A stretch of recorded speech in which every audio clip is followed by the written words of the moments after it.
السلام علیکم، میں ہوں ذیشان اور آپ دیکھ رہے ہیں میٹ ٹاک ود ذیشان۔ کیا آپ کا بچہ ایک جگہ ٹک کر نہیں بیٹھتا؟ کیا اسے ہوم ورک کروانا کسی جنگ جیتنے سے کم نہیں؟ اسکول سے روز شکایت آتی ہے کہ وہ دوسرے بچوں کو تنگ کرتا ہے یا کلاس میں ہر وقت ہلتا رہتا ہے۔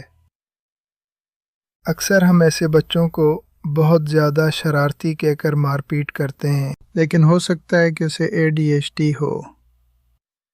آج ہمارا ایپیسوڈ 5 ہے اور آج ہم اس اہم بیماری کی علامات کو سمجھیں گے۔ ADHD کا مطلب ہے اٹینشن ڈیفیسٹ ہائپر ایکٹیویٹی ڈس آرڈر۔ اس کی 3 بنیادی شکلیں ہوتی ہیں۔ توجہ کی کمی یعنی ان اٹینشن۔ بچہ کام شروع تو کرتا ہے لیکن ختم نہیں کر پاتا۔ وہ چھوٹی چھوٹی چیزیں جیسے پینسل، ربڑ کھو دیتا ہے اور ہدایات پر عمل کرنا اس کے لیے مشکل ہوتا ہے۔ دوسری نشانی ہے ہائپر ایکٹیویٹی۔ ایسا لگتا ہے جیسے بچے کے اندر کوئی موٹر لگی ہے۔ وہ کرسی پر بیٹھے ہوئے بھی ہاتھ پاؤں ہلاتا رہے گا اور بغیر کسی مقصد کے ادھر ادھر بھاگے گا۔ تیسری نشانی ہے جلد بازی۔ وہ اپنی باری کا انتظار نہیں کر سکتا، دوسروں کی بات کاٹتا ہے اور خطرے کا اندازہ کیے بغیر کام کر گزرتا ہے۔ یہ وہ 3 بڑی نشانیاں ہیں جو آپ کو پہچاننی ہیں۔ والدین کو یہ سمجھنا ہوگا کہ ADHD کا شکار بچہ جان بوجھ کر ایسا نہیں کر رہا۔ یہ کوئی اخلاقی برائی نہیں ہے۔ کیمیائی تبدیلی۔ ان بچوں کے دماغ میں ڈوپامین کا بہاؤ عام بچوں سے مختلف ہوتا ہے، جو انہیں ایک جگہ توجہ مرکوز کرنے نہیں دیتا۔ یہ ان کے کنٹرول سے باہر کی بات ہے۔ ذہانت کا تعلق۔ یاد رکھیں ADHD کا شکار بچے بہت ذہین بھی ہو سکتے ہیں۔ وہ غیر معمولی صلاحیتوں کے مالک ہوتے ہیں۔ تھامس ایڈیسن اور برٹ آئنسٹائن جیسی شخصیات کے بارے میں بھی کہا جاتا ہے کہ انہیں یہی مسئلہ تھا۔ مسئلہ ان کی ذہانت میں نہیں بلکہ ان کے توجہ کے نظام یعنی اٹینشن سسٹم میں ہے۔ جب ہم اس فرق کو سمجھ لیتے ہیں تو ہم بچے پر غصہ کرنے کے بجائے اسے سپورٹ کرنے لگتے ہیں۔ اگر آپ کو شک ہے کہ آپ کے بچے کو ADHD ہے تو گھبرائیں نہیں۔ یہاں چند فوری مشورے ہیں۔ چھوٹے ٹاسک دیں۔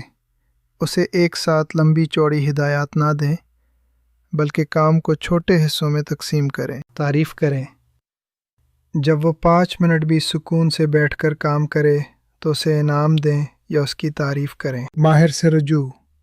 ADHD کا علاج ادویات اور بیہیویئر تھراپی سے ممکن ہے جو بچے کی زندگی بدل سکتا ہے۔ آپ کا بچہ بدتمیز نہیں ہے، اسے بس آپ کی تھوڑی زیادہ توجہ اور صحیح رہنمائی کی ضرورت ہے۔ اسے مار کر ٹھیک نہیں کیا جا سکتا، سمجھ کر ٹھیک کیا جا سکتا ہے۔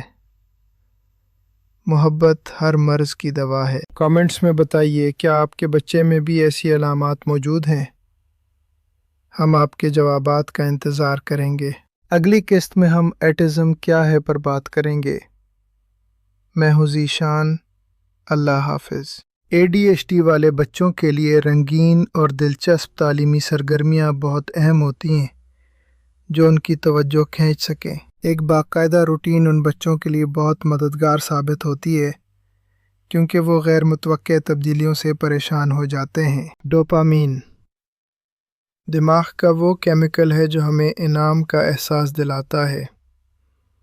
ADHD میں اس کی کمی سے بچے ہر وقت نئی تحریک ڈھونڈتے ہیں۔ گھر کا ماحول پرسکون اور منظم رکھنا بھی بچے کی ہائپر ایکٹیویٹی کو کم کرنے میں مدد دیتا ہے۔ اساتذہ کے ساتھ مل کر کام کرنا بھی ضروری ہے تاکہ اسکول میں بھی بچے کو وہی سپورٹ ملے جو گھر پر مل رہی ہے۔ مثبت کمک یا پازیٹیو ری انفورسمنٹ سے ان بچوں میں خود اعتمادی پیدا ہوتی ہے جو ان کی کامیابی کی بنیاد ہے۔ صحیح رہنمائی کے ساتھ یہ بچے بڑے ہو کر بہت کامیاب پیشہ ور افراد اور فنکار بن سکتے ہیں۔ ان کی تخلیقی صلاحیتیں بے مثال ہوتی ہیں، بس ہمیں انہیں صحیح راستہ دکھانے کی ضرورت ہے۔ ہمارا مقصد ایک ایسی سوسائٹی بنانا ہے جہاں ہر بچہ اپنی مخصوص صلاحیتوں کے ساتھ قبول کیا جائے۔ ہمارے چینل کو سبسکرائب کریں تاکہ آپ صحت اور نفسیات سے متعلق مزید مفید ویڈیوز دیکھ سکیں۔ اللہ حافظ۔